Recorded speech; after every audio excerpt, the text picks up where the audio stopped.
Zaman Sugeng di akhir hayatnya itu sering ngendikan tentang al-fitan, tentang tragedi utawi prahara. Itu banyak riwayat yang bahkan Nabi itu pernah ngendikan, saya dan kejayaan Islam itu hanya berumur 36 tahun. Itu sampai menghitung periode 36 tahun. Juga banyak riwayat yang bahkan secara detail saya mencium turba, di mana nanti cucuku terbunuh di situ. Apa kamu gelisah Muhammad? Iya. Kata Jibril, jika kamu mau, saya tunjukkan di tanah mana nanti cucumu akan dibantai. Itu riwayat jauh sebelum Said Husain dibantai di Karbala. Termasuk riwayat-riwayat yang se-ekstrim ini. Jadi ini kan terus ngaji kalau tinggi-tinggi bahwa nanti pada akhirnya sing mubun rokok itu rawung dolim tok, termasuk kita-kita sing soleh. Jadi sempat masuk swarga. Wong pontok haudun Nabi berarti mendekati nopo swarga. Bahkan sebagian riwayat haudun Nabi itu fitnah. Makanya kalau ini cerita, ini kamu salah paham tuh. Orang Khawarij itu soleh-soleh wong. Justru karena kesalehannya itu melahirkan tragedi dalam Islam. Karena solehnya itu kemudian mengharamkan barang yang mubah, mewajibkan barang yang sebetulnya hanya sunnah. Penyakit wong soleh mesti begitu. Ane jajal awet kayak itikaf ning masjid seminggu, soleh seminggu. Nggak metu es perpal perempuan, nggak menjagungan ning omah. Ora eling pengen. Padahal eling pangeran bisa ning omah bisa ning dalan. Cuma dia ini selerane kan ilingin ning masjid. Wong itikaf seminggu oke kere kak. Enggak kalah. Nggak kowe seneng pengajian ya ngono. Wong ini ora seneng ngaji sing teko kok wong 5. Gelem dijak apik ta ora? Padahal ning omah ngurmat anake ya apik. Paham ya? Neng pasar dagang rumah anak putu ya. Cuma APM kan kiai dari pelepak-pelepok di masjid.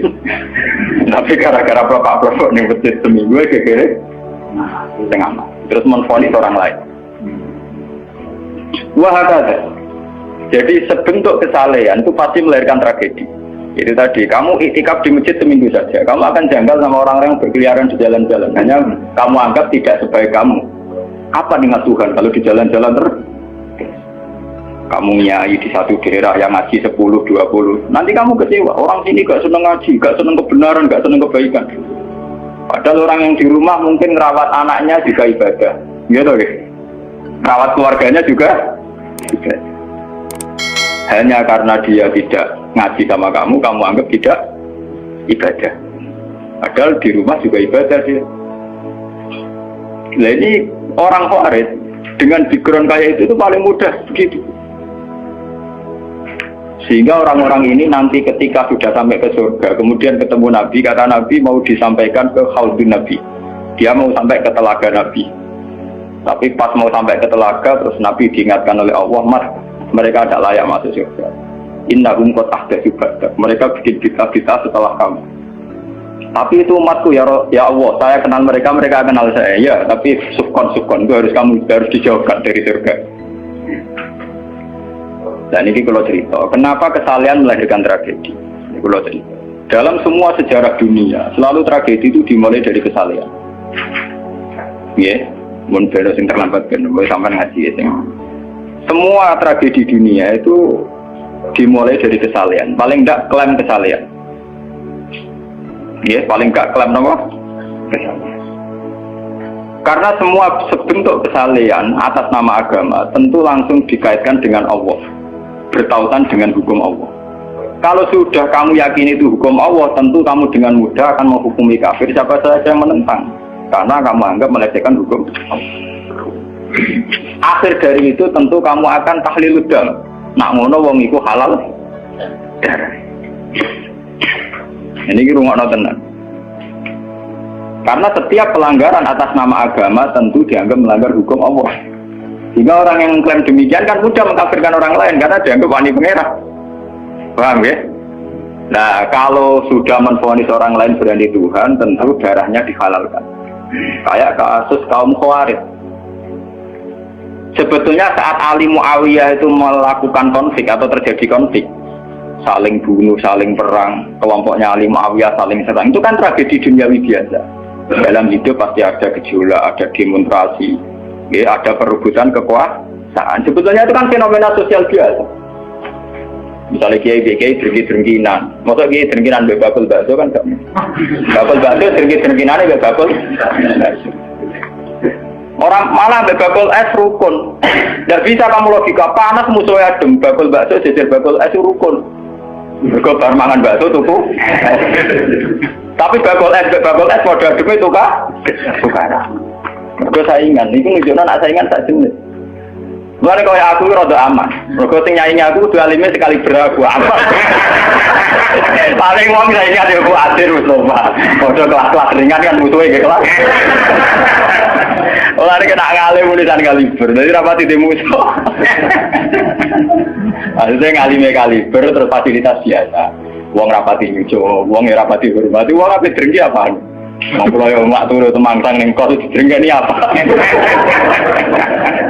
Mun kula elmoni ya, jadi mau rapati drengki mun kula elmoni. Dadi ngalime kaliber fasilitas biasa. Wah aman. Berapa lagi? Aman, itu istihad. Jadi untuk menjaga keamanan. Ngalime ra kaliber yang dadi wong nyucup wong dobar, itu mesti wong mencep.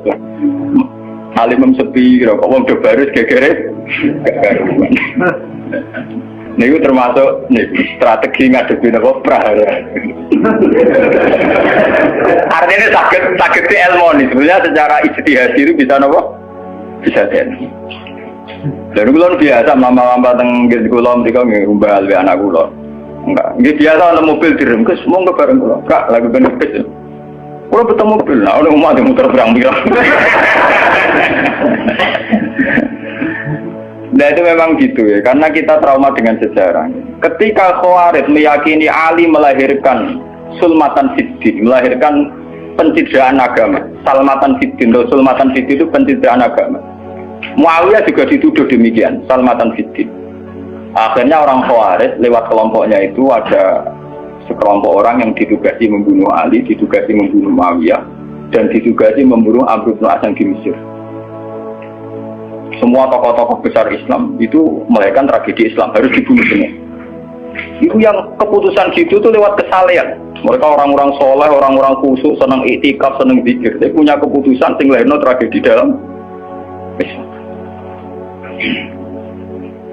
Makanya kamu jangan kaget, kenapa di Irak itu banyak perang saudara, di Mesir, di Sudan, di Khartoum, di Darfur, di Somalia.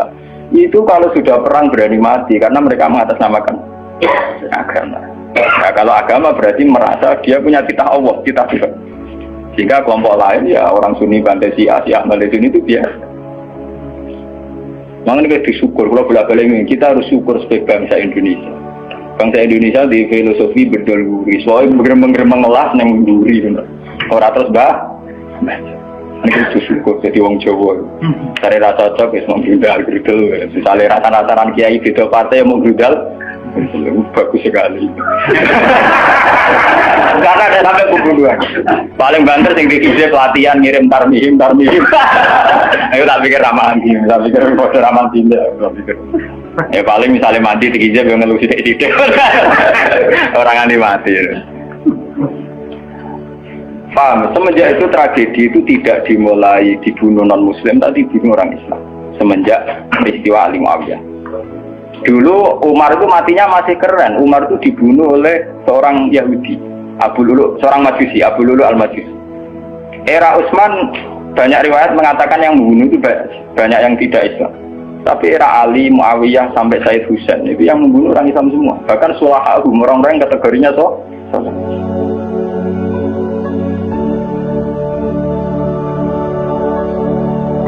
Wong soleh macam payah. Mbak Madin gue kenal aku ngukumi wong murtad itu biasa. Karena daftar kemurtatan dalam kitab-kitab salaf itu terlalu banyak. Sama kalau ngaji Sulam Taufik, Sulam Safina itu berapa mudah, betapa mudah orang-orang masuk kategori apa murtad. Mohon tengkodok kulo rata terus ajaran. Wah ada tinggi ya tanggal kulo, gue sih buatan mau ajaran itu pada jenis. Lagi bantah aku kok takok. Nak bantah, ya bantah-bantah, nak takut tak jawab. Ini umum kalau perhitung dong, itu memang resiko. Resiko ada takfir. Bukan kita yang salah, kita kalau tidak punya khazanah banyak itu resiko. Jadi kalau baca kitab gitu harus punya khazanah yang lain yang apa? Banyak. Sehingga tidak mudah mentakfirkan orang atau memurtadkan orang.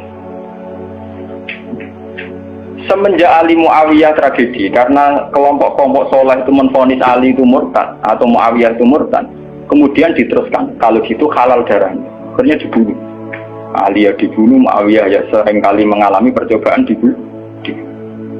Ya kalau kan nanti cerita tengah sini, jadi Ali hasil dibunuh, yang Muawiyah sebetulnya subuh itu juga dibunuh, tapi pas itu Muawiyah meriang, yang imami itu wakilnya, sehingga yang dibunuh wakil. Mulanya kalau berapa cerita, nih tinggal negara wong kesolehan mesti pintu-pintu, wong kuaris sih pintu-pintu. Wong ngongkon killer, ngongkon pembunuh bayaran, waktu tarifnya ini, dalam Muawiyah itu sopo, pokoknya sing imami subuh. Orang disifati ciri-ciri spesifik buatan, pokoknya sing imami subuh. Lah Muawiyah subuh riak. Wong imam ya di materi. Wong apa jenenge? Apa itu istilahnya tugas-tugas yang super bahaya kok tarifnya pokoknya sing imam subuh. Wah kemprot. Wara ini sing piye kotak tapi iya tak betune sing piye. Kemudian polisi itu seketat. Ora tarife pokoke sing imami. Imami meriah. Asipe apik. Jadi ora pembunuh profesional. Walhasil semenjak itu tragedi dimulai dari takfir. Setelah itu ada era Muawiyah punya anak Yazid. Yazid ada isu dia seneng nyabu, seneng ngeflek, dia orang yang nakal saat jadi pemimpin. Orang Islam sesolah-solah tersinggung, wong kok dipimpin wong dolim. Seorang Islam ekstrem wong kok dipimpin wong rasolah, wong ra bener kok mimpin wong bener. Akhirnya Madinah bergejolak. Madinah bergejolak ini kemudian banyak yang merokokasi Said Husain supaya ngambil alih kepemimpinan sinten. Nah, sampai tak cerita di tragedi ke saya. Walhasil Said Husain akhirnya lewat bantuan orang-orang Kufah. Orang Kufah itu saat ini dari wilayah Irak ya. Jadi kayak Kufah, Asfahan, terus Nahawandu itu ikut wilayah Irak dulu. Ketika Irak pecah dengan Iran, ikut wilayah apa? Iran. Dulu yang situ semua itu namanya orang dulu kalau bilang itu Kufah sama Basra. Gitu, makanya kalau di kitab-kitab Nahwu semua kitab salah kalau bahasakan kawasan itu, kalau tidak kawasan Kufah ya apa? Basra. Sekarang di bahasa internasional lebih dikenal Irak semua. Tapi kalau dulu orang bilang itu Kufah, Basra, Nahawandu, Asbahan, Khurasan. Itu kan dan Rosamban. Orang-orang Kufah datang ke Madinah. Ya Husain, karena Yazid itu zalim, kita yang nanti di Kufah siap membeat jenengan jadi khalifah, siap dukung jenengan jadi apa? Khalifah. Ini ku mengkudeta kepemimpinan ya Yazid. Said Husain sebagai orang junior, beliau konsultasi sama Sayyid Ibn Abbas. Ibn Abbas itu pernah paman, karena Ibn Abbas itu misananya Nabi. Ya, Ibn Abbas itu kan misananya sinten Nabi. Beliau itu sugeng nanti era Said Husain ya. Ibn Abbas sugeng nanti era Said Husain. Ketika Said Husain konsultasi sama Ibn Abbas, dihentikan ya. Yabna ammi al-Kufah la tafi. Sopo sing ape dukung kowe? Tiang Kufah ya ammi. Wong Kufah atau jujur. Wong Kufah itu bulat gak welet. Al-Kufah la tafi. Wong Kufah nak janji atau nepat. Dulu kayak kawasan Kufah ini sampai kalau cerita sejarah bin sampean roh. Kan tiap daerah kan terkenalan dewe-dewe. Ono daerah terkenal Bedol Guri, ono daerah terkenal Badoan. Iku tenan ora tiap daerah kan terkenalan dewe-dewe. Yang repot terkenal Bedol Guri, ono terkenal kayak Madura Baso. Ono terkenal daerah, oh daerah kono medhit kabeh. Nah, kalau nang Sudo, wah wani wong lanang kan tiap daerah aja. Dia terkenalan sendiri-sendiri. Paham ya, karena perilaku budaya orang mesti ada ciri. Nah, itu di era itu Kufah itu punya ciri khas al-Kufah la tafi. Wong Kufah mesti ora beraju. Tenang. Walhasil akhirnya Said Husain minta maklum ya, minta supaya dimaklumi. Ya Ami, saya ini sudah bertekad untuk menuruti permintaan orang-orang Kufah. Jadi meskipun paman saya melarang, saya tetap berangkat. Kata Ibn Abbas, ya sudah kalau itu jadi keputusan kamu. Mulanya Said Husain terkenal Said sing berengkel. Mulanya kena dititeni. Said sing turunan Husain, ini rata-rata berengkel-berengkel. Enggak, kados orang Iran itu rata-rata Sayyidnya Husain. Kados Abdul Qadir, kados Sayyid Muhammad itu Al Hasan. Makanya kalau Sayyid Muhammad itu Al Hasan rata-rata karena Sayyid Hasan dulu itu yang punya keputusan amul istima. Jadi tidak mau perang. Sehingga era Sayyid Hasan yang dikatakan amul istima, tahun bersatunya umat. Era Husain bukan. Walhasil wala-wala cerita Sayyid Husain kesok dibawa orang Kufah menuju Irak. Pas sampai Karbala, itu Sayyid Husain bilang gini sama pengawal-pengawalnya, ini sampai mana? Ini Karbala ya Husain. Sayyid Husain hadhihi karobun wa bala. Ini karobun, kesusahan wa balaun dan tragedi ujian. Delalah pasukan yang dikirim Yazid bunuh Sayyid Husain ya pasti mudik Karbala. Dan itu yang diperingati orang Syiah di 10 Muharram yang disebut tragedi Karbala. Makanya bendera-bendera Syiah itu tulisannya ya Husain, karena orang Syiah meringati hari meninggalnya Husain itu jadi hari suci betul. Hari besarnya orang Syiah itu hari tragedi Kabupaten Sinten Husain, yaitu di Karbala. Nah kemudian versi cerita itu bulat. Kalau versi Sunni, karena Sunni model Kiai Indonesia, model versi Husnudzon, itu jari ini pengawalnya Muawiyah itu tidak disuruh bunuh, disuruh konsultasi saja. Cuma mereka overacting bunuh. Sehingga dalam keyakinan Sunni bahwa Yazid itu tidak dosa-dosa amat karena tidak nyuruh nama. Tapi nak cara Syiah, nyatanya mata ini kok dikelah-kelah, mata ini ya mata. Wah semenjak itu lahirlah kelompok Syiah besar-besar. Siapa yang berbau Yazid, berbau Umayyah harus dibunuh. Kemudian dendam ini dijilmakan menjadi kelompok besar di dunia, ini Syiah. Nanti sama. Sebenarnya Syiah itu nak muji-muji kaya-kaya agama itu dimulai Husain. Yes. Wes ngono Husain adalah bin Ali. Di Nabi Muhammad, idola sentrale Ali, terus yang dianggap kesatria prajurit napa?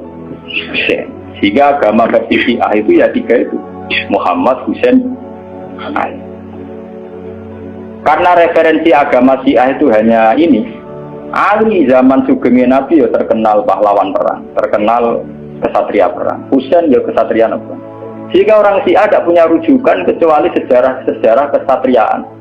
Ngadepi Musa wani mati, kata Iran saat ini Ahmad bin Yazid, itu orang Iran perasaannya begitu, ngadepi Musa ya mati, wani mati. Itu perasaannya ahli sunnah, karena ahli sunnah ngidola no sahabat sing kuno ya idola, sing ora jelas ya napa? Idola. Wah, akhirnya sahabat macam-macam. Jale mati ngidola no sahabat topo sing nak ono perang mirip. Terus Mustafa ngidola no topo sing ora jelas penting itikaf. Itu kelebihannya Sunni karena ngakui semua sahabat jika perilakunya variasinya banyak. Lho tenan iku boten kuyon niku. Karena variasi idolanya apa? Banyak. Jika orang Sunni bentuknya ubit-ubit. Mungkin tidak kebut-ubit. Mungkin tidak kebut semua ini. Oh pengamat itu ngamati sholat itu paling pusing. Bukan harus yang standar. Sholat Muhammadiyah, PKS, Salafim di standar. Karena yang itu pusing. Dia ini terkenal alim. Allahu Akbar. Orang yang waswah. Allahu Akbar. Allah.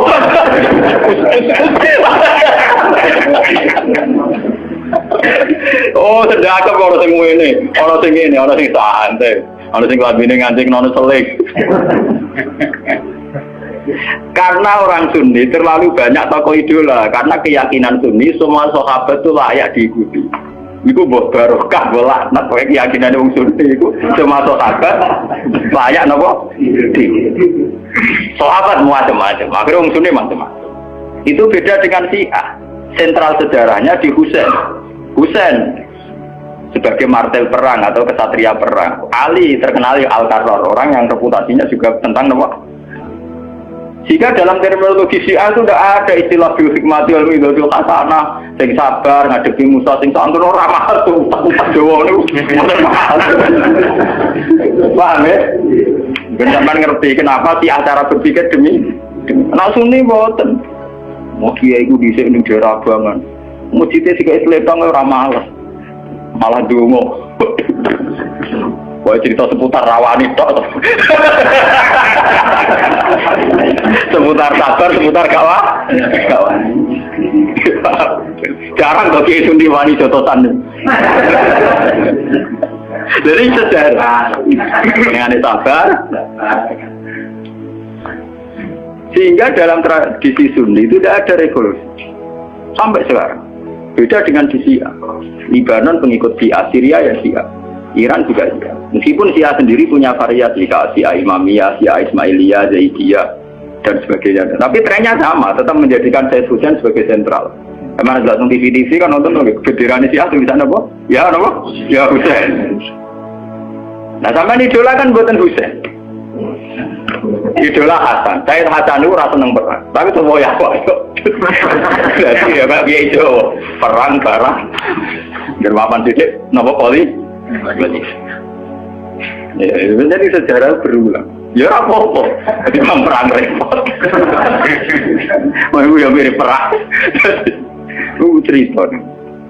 Bon akhirnya setelah era Yazid, kemudian ada dinasti-dinasti. Kemudian era Yazid karena bin Muawiyah disebut dinasti Umayyah.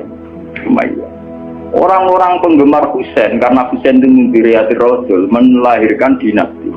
Jadi disebut dinasti Fatimiyah. Sebenarnya dinasti Fatimiyah itu bukan dinasti turunan Husain, karena saking cintanya ke Husain mengatasnamakan dinasti apa?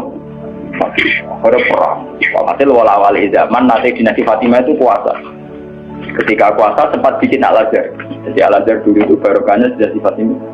Al-Azhar itu dari kata Fatimah Zahra. Af'al tafdilnya Zahra itu Al-Azhar. Kayak Hasna, kalau mu'anats kan Hasna. Kalau bahasa Arab untuk af'al tafdil Al-Ahsan.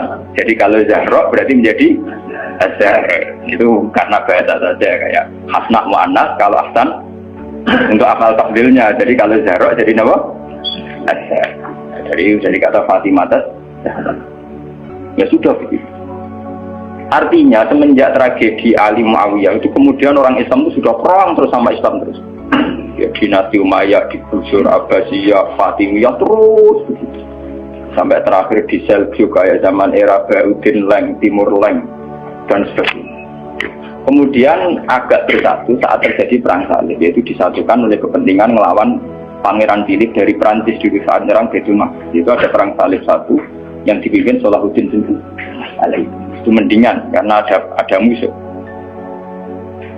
Nanti kadang musuh itu dibutuhkan oleh dari Sayyidina Imam Syafi'i ngendikan musuh yang berpikir lu apik di bang konco. Kok konco nak ana musuh tukaran musuh dhewe kancane dhewe. Mana sajane partai-partai Islam kudu dhewe musuh bersama. Malah sebagai partai-partai dhewe Islam kah? Islam. Jadi mesti kalau di Indonesia dijajah Belanda ya sepakat. Pokoknya penting Londo diusir. Beda agama, beda partai musir Belanda. Jadi rana Belanda, rana Jepang, ya usir-usir. Itu sejarah. Mulai dulu trennya sejarah begitu. Nah, semenjak itu sudah disebut fitnah. Kalau sudah fitnah itu la tusibanna alladziina dzalamu minkum.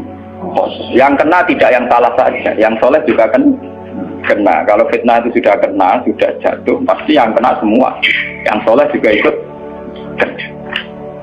Akhirnya orang-orang soleh itu banyak yang